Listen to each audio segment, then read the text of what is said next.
Monrovia, former football star George Weah has won Liberia's presidential runoff election and will succeed incumbent Ellen Johnson Sirleaf next month, the country's first democratic transition in over 70 years.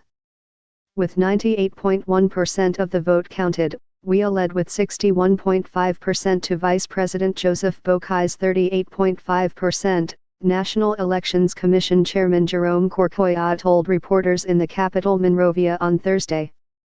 At his party headquarters outside Monrovia, tears streamed down Weah's face as he greeted supporters from a balcony.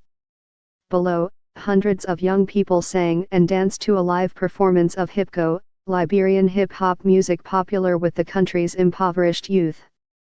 Success for George Weah is victory for the whole country, a 47-year-old engineer named Randall Zarkpa said as he walked home with his young son through streets ringing with honking car horns and loud cheers as dusk fell. When you feel sick for some time and you receive proper medication, that is how I feel now. He will be good for our country.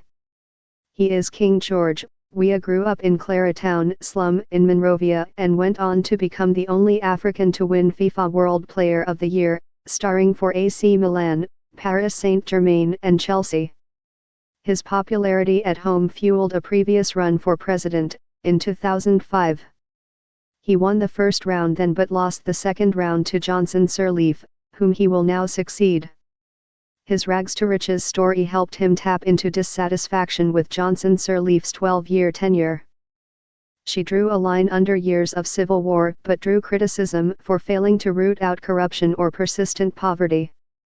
My fellow Liberians, I deeply feel the emotion of all the nation, Weah wrote on Twitter after the results were announced.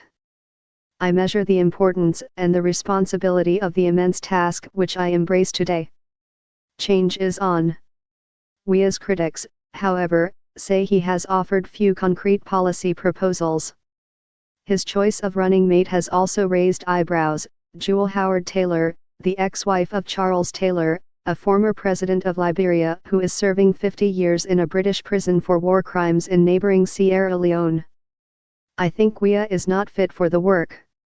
He will see it, said Anthony Mason, 34, who had huddled around radios at the headquarters of Bokai's Unity Party for the results.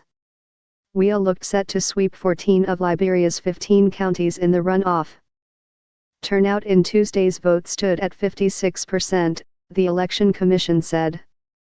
Earlier on Thursday, Bokai said he doubted that the vote was free, fair and transparent, without elaborating.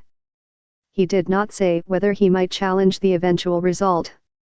The second round was delayed by more than a month after the third-place finisher in October's first round, backed by Bokai, alleged fraud. The Supreme Court ultimately rejected the challenge.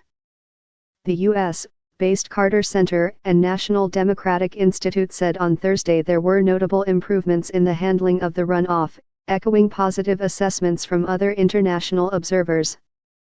Founded by freed U.S.